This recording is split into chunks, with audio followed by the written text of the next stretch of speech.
70. gados. Un ir bijis pie tā visa, ka tas ir sācies. Tas mums nav bijis iespējams pieredzēt. Es domāju, būs brīnišķīgs stāsts par apgaismotajām sievietēm, par buddhistiešiem aspektiem šovakar. Paldies. Glenns Mallins.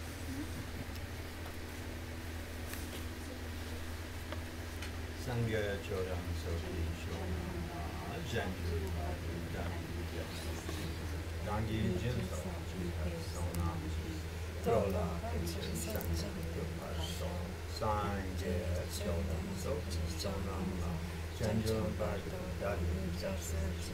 Dangi Jinso Trola Sangha Choling Soki Sonam Dangi Jinso Sonam Trola Parso Semchen Kamshe Dewa Dewe Yutan Semchen Kamshe Dungang Yutan Trawa Semchen Kamshe Dungang Dewa Kamshe Trawa Semchen Kamshe Yemen Charan Yulane Tonyo La Neva Urchi Homa Sobo wa Shodo Sava Dhamma Sobo wa Shodo Ham.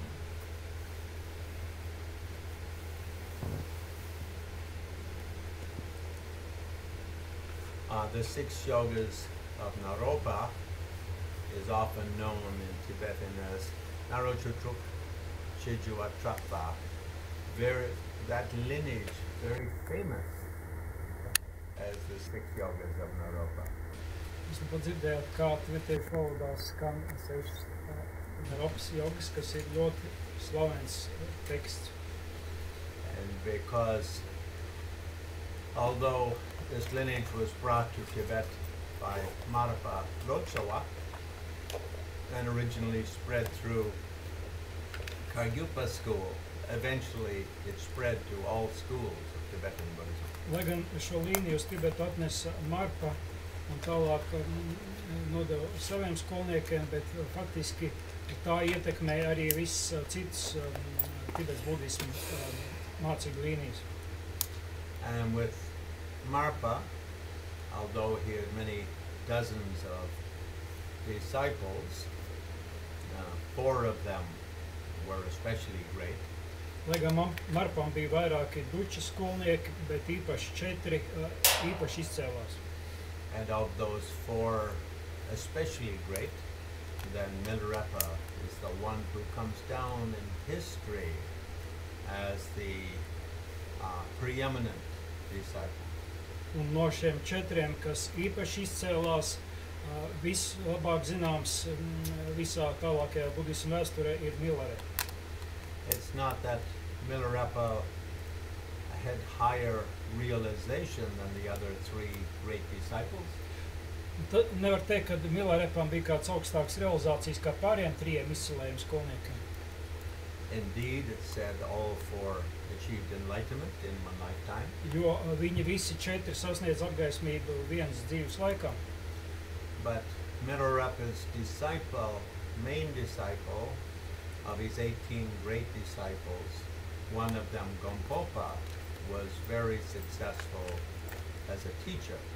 Bet viens no Milarepas skolniekiem, ja varētu teikt, pat galvenais skolnieks Gompopa, pats bija ļoti veiksmīgs kā skolotājs. And because he was very successful as a teacher, therefore his lineages were very successfully transplanted to the next generation. Un tādēļ, ka Gompopa bija tik sekmīgs kā skolotājs, tieši šī līnija viss sekmīgāk turpinājās ejot cauri paudzēm.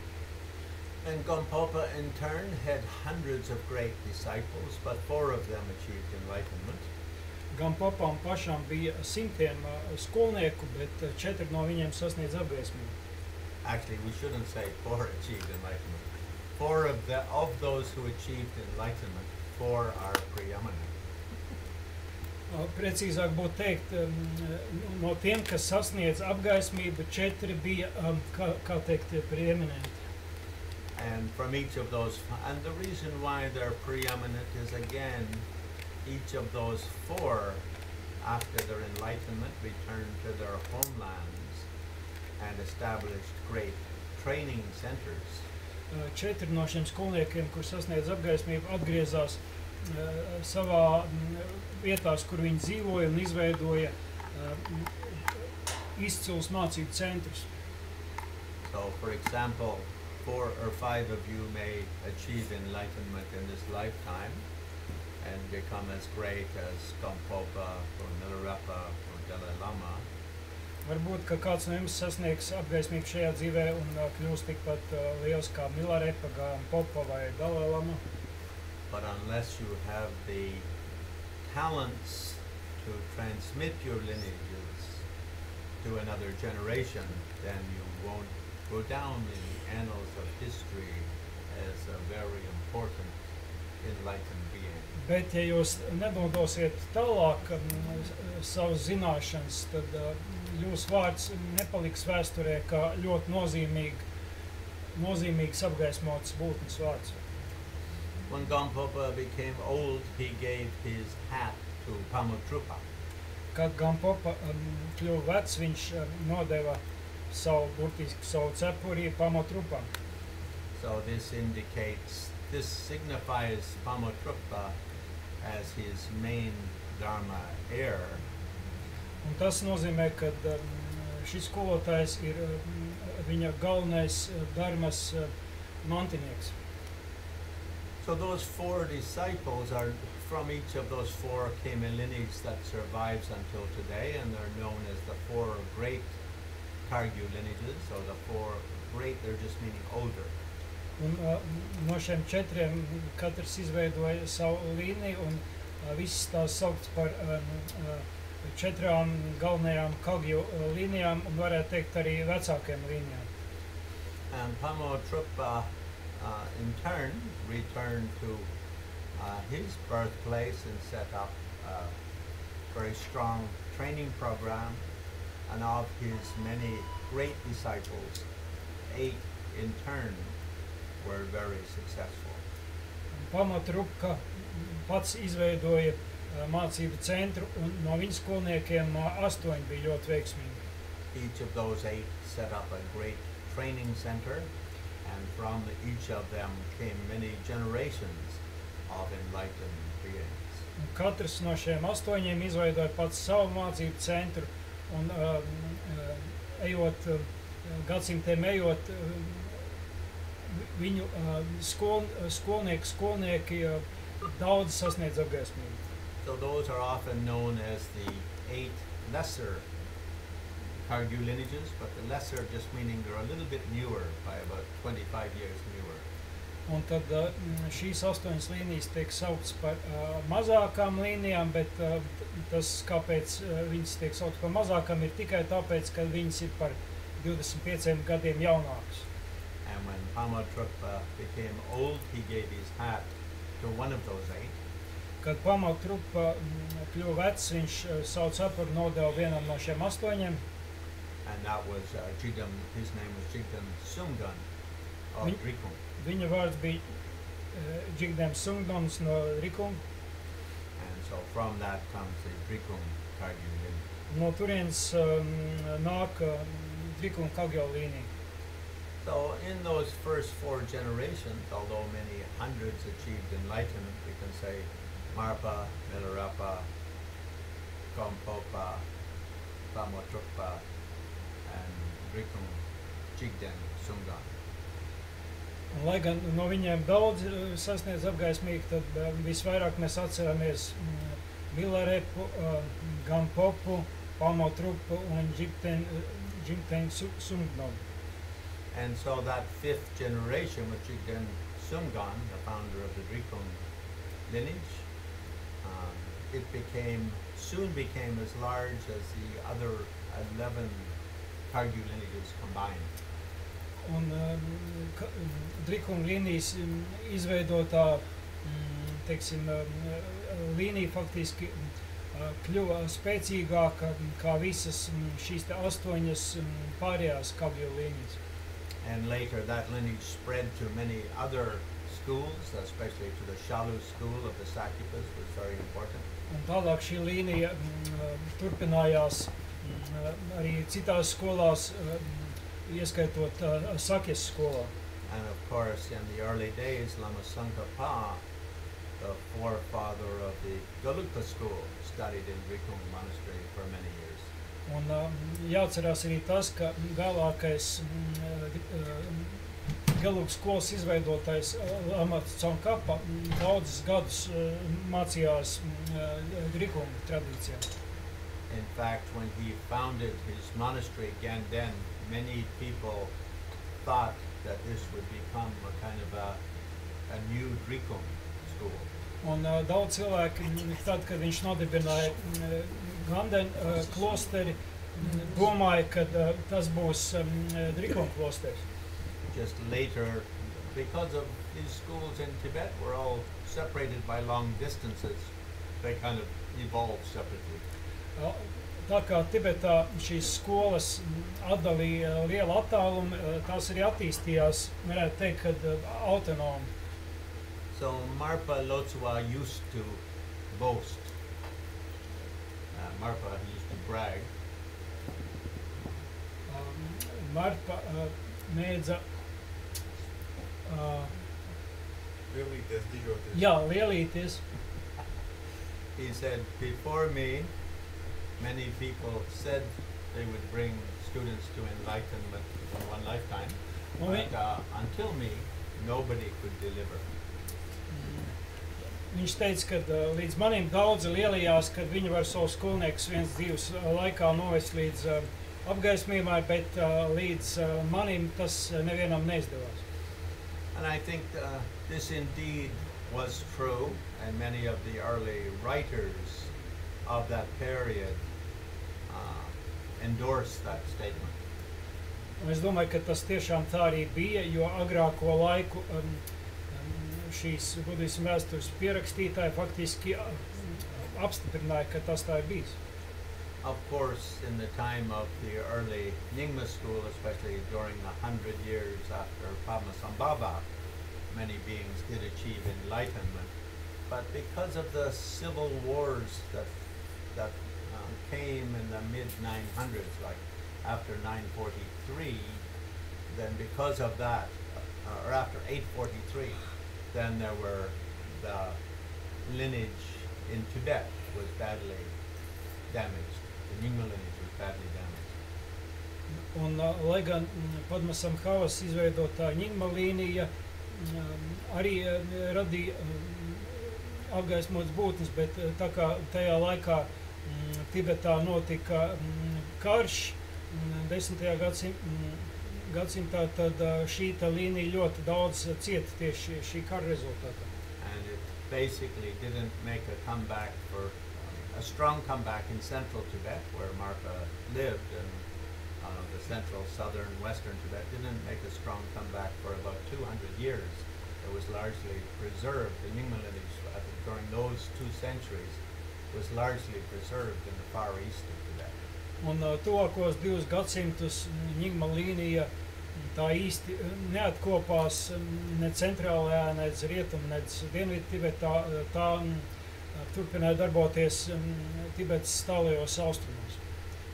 So when Marpa said, many people talk about enlightenment, I'm the only one who delivers, he was referring to central and southern Tibet, which was what they thought of at that time as Tibet.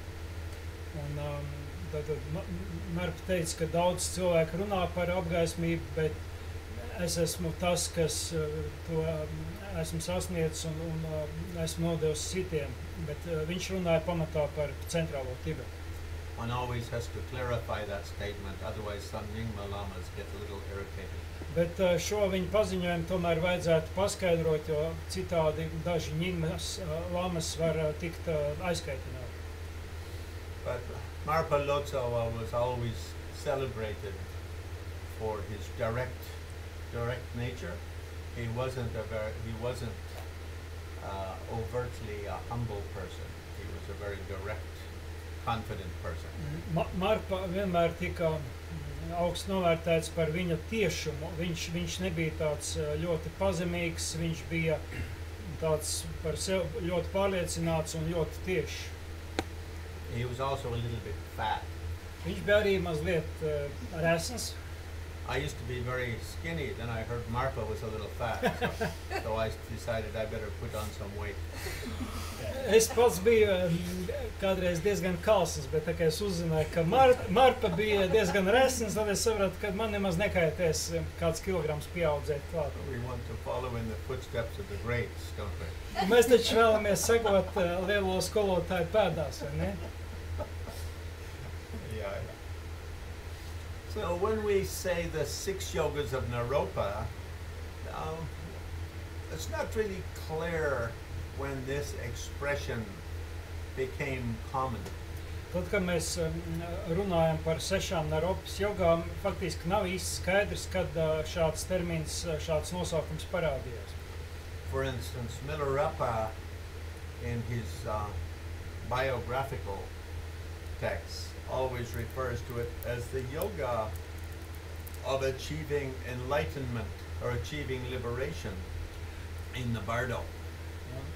Milarep savās autobiogrāfiskajā darbā raksta faktiski par tekstu apgaismības sasniegšana, jeb apbrīvošanās sasniegšana bardo stāvoklī. And there it means the bardo of when we're awake. Un šeit ir runa par to bardo, kurā, kad mēs nonākam, kad mēs pamostamies. The bardo of when we're asleep. Tad par dažādiem bardo, par bardo, kad mēs esam nomādā, par bardo, kad mēs esam miegā. And the bardo of when we're dead. Un trešais bardo stāvoklis ir tas bardo, kad mēs esam miruši. And later, I think, this became clarified as 6 yogas. Un tikai vēlāk šis viņa teksts tika nosaukts par 6 jogām. Of course, there is a reference to 6 yogas. Tilopa in India wrote a very short 8-verse poem on the 6 yogas. Bet ir Indijā skolotājs Tilopa, kurš ir uzrakstījis ļoti īsu, lakonisku dzejoli par 6 jogām. And Naropa wrote a poem in about maybe 20 verses, which is called it's given the name, popular name today, Vajra verses on the 6 yogas. We don't know what it was called in the beginning, maybe just Vajra verses. Un Naropa sarakstīja dzejoli ar 20 pantiem, kur ir nosaukums Vajras panti. And so we see the expression 6 yogas used in those 2 texts. Un tad mēs saskaramies ar šo jēdzienu 6 jogas konkrēti šajos 2 tekstos. And generally all 6 of those are what we call second stage tantra. Un vispārīgi runājot, šīs 6 jogas nozīmē to, ko mēs parasti saucam par otrās pakāpes tantru. And when we talk of tantra, then in all the new schools, meaning Kargyupas, Sakyupas, and so forth, Kadampas, all of the new schools of Tibetan Buddhism, and they talk about 4 levels of tantra. Un, kad mēs runājam par tantru, tad tas, ko sauc par jaunākajām skolām, viņas runā par 4 tantras līmeņiem. And of those 4 levels, the so-called highest one, Maha Anuttara Tantra, all 6 yogas of the 6 yogas in Naropa come from highest yoga tantra. Un savukārt visas 6 Naropas jogas nāk no augstākās jogas tantras. And in highest yoga tantra, generally they refer to those 2 stages as Kerim and Zogrim, the generation stage or visualization stage, and the perfection stage or completion stage. Un augstākajā jogas tantrā tiek runā par radīšanas pakāpi un par, kā bija otrā, un pabeigšanas pakāpi. And generation stage referring to mandala meditation, recitation of mantra, visualization of self as deity, un so forth. Radīšanas pakāpe attiec uz mandalu, uz mantra